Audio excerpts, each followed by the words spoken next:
അസ്സലാമു അലൈക്കും വറഹ്മത്തുള്ളാഹി വബറകാതുഹു. ബിസ്മില്ലാ അൽഹംദുലില്ലാ അസ്സലാത്തു വസ്സലാമു അലാ അഷ്റഫിൽ മുർസലീൻ വഅലാ ആലിഹി വസഹബിഹി അജ്മഈൻ അമ്മാ ബഅദ്. ബിസ്മില്ലാഹിർ റഹ്മാനിർ റഹീം. ഖാല റബ്ബി ഇശ്റഹ് ലി സദ്രി വയസ്സിർ ലി അംരി വഹ്ലുൽ ഉഖ്ദത മിൻ ലിസാനി. ഖാദിസിയ മണൽപ്പരപ്പിൽ യുദ്ധക്കാറ്റ് വീശുന്നു. ഒരു ഉമ്മ തന്റെ 4 മക്കളെയും അടുത്തേക്ക് വിളിച്ചിട്ട് പറയുന്നുണ്ട്, മക്കളെ, നിങ്ങൾ അള്ളാഹുവിൻ്റെ മാർഗത്തിലാണ് യുദ്ധം ചെയ്യുന്നത്. ഈ ലോകം താൽക്കാലികമാണ്. അനന്തമായ അനശ്വരമായ ഒരു ലോകം നിങ്ങളെ കാത്തിരിക്കുന്നുണ്ട്. അള്ളാഹു തആല പറയുന്നു, യാ അയ്യുഹല്ലദീന ആമനൂ ഇസ്ബിറൂ വസബിറൂ വറാബിതു വത്തഖുല്ലാഹു ലഅല്ലകും തുഫ്ലിഹൂൻ.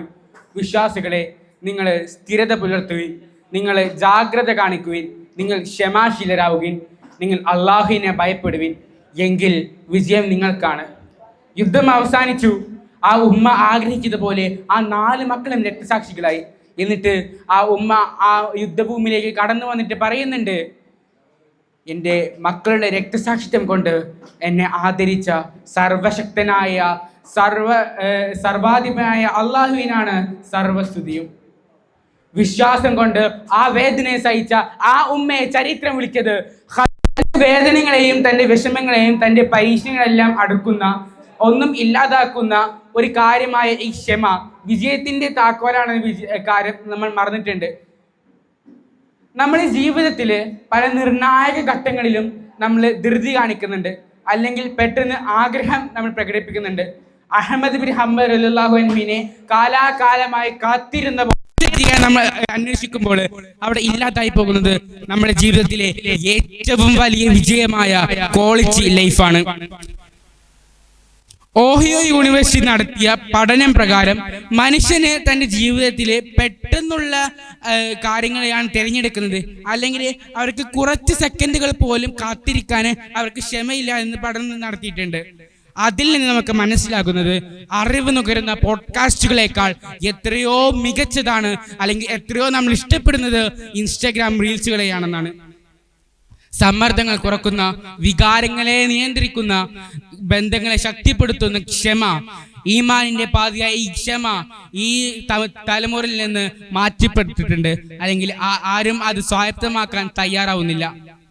പ്രിയപ്പെട്ടവരെ, മരണത്തിനും ജനനത്തിനും ഇടയിലുള്ള ഈ ചെറിയ ജീവിതത്തിൽ നമ്മൾ നേടുന്ന ഏറ്റവും വലിയ വിജയം എന്താണ്?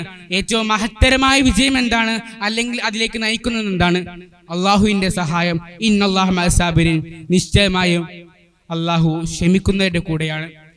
ജനിച്ചു വളർന്ന നാട്ടിൽ നിന്ന് ആട്ടിയോടിക്കപ്പെട്ടിട്ടും യസ്രിബിലേക്ക് പലായനം ചെയ്യേണ്ടി വന്നിട്ടും മുഹമ്മദ് മുസ്തഫ സല്ലല്ലാഹു അലൈഹി വസല്ലം ക്ഷമയോടെ ജീവിച്ചിട്ടുണ്ട്.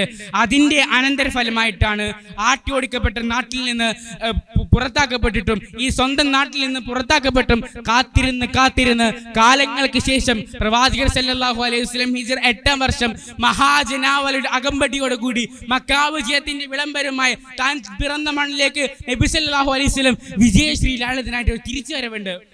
ആധുനിക കാലത്ത് മിസൈലുകളും ബോംബുകളും വർഷിക്കുമ്പോഴും, വെടിയൊച്ചുകൾ നിലക്കാതിരിക്കുമ്പോഴും, മാതാപിതാക്കൾ നഷ്ടപ്പെടുമ്പോഴും, തൻ്റെ മാതാപിതാക്കളെ കാണാതിരിക്കുമ്പോഴും, ജഡങ്ങൾ കുന്നുകൂടി കിടക്കുമ്പോഴും അവരുടെ ഉള്ളിലുള്ള ഒരാശയുണ്ട്, പ്രതീക്ഷയുണ്ട്. ഇലാഹ് എന്ന ഒറ്റ പ്രതീക്ഷ അവർക്ക് ആഗ്രഹമുണ്ട്, അല്ലെങ്കിൽ അവരുടെ ഒരു പ്രത്യാശയുണ്ട്. ഒരു നാളിൽ ഖുദ്സിന്റെ മണ്ണിൽ അവർ വിജയക്കൊടി പാറിക്കുമെന്ന്.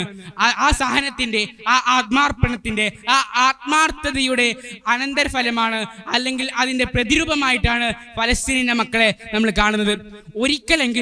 ഒരിക്കലെങ്കിലും തന്റെ പിതാവ് നഷ്ടപ്പെട്ട വേദനയില്, തന്റെ ഉമ്മയില്ലാത്ത സങ്കടത്തില്, അല്ലെങ്കിൽ തന്റെ ഭർത്താവോ ഭാര്യയോ മക്കളോ ആരെങ്കിലും മരണപ്പെട്ട പേരില് ഇതുവരെ ആരും ഫലസ്തീനില് ആത്മഹത്യ ചെയ്തിട്ടില്ല. അത് അവരുടെ വിശ്വാസമാണ്, അള്ളാഹുവിന്റെ വിശ്വാസമാണ്. ഒരു നാൾ അവർക്ക് നീതി ലഭിക്കും. ഈ മരണം കഴിഞ്ഞിട്ട് അവർക്കൊരു ലോകത്തേക്ക് പോകാനുണ്ട്. അവിടെ അള്ളാഹു തങ്ങളുടെ വേദനകൾക്ക് സ്വർഗം കൊണ്ട് സന്തോഷ വാർത്ത അറിയിക്കും. അതിനുവേണ്ടി ആ കിനാവിന് വേണ്ടി അവർ കാത്തിരിക്കുകയാണ്, ക്ഷമയോടെ ജീവിക്കുകയാണ്. അവസാനമായി ഷാഫി ഇമാമിന്റെ മനോഹരമായ വരികളുണ്ട്. വകുൻ റജുലൻ അൽ അഹ്വാൽ ജൽദ വശീമതുക സമാഹതു അൽ വഫാ.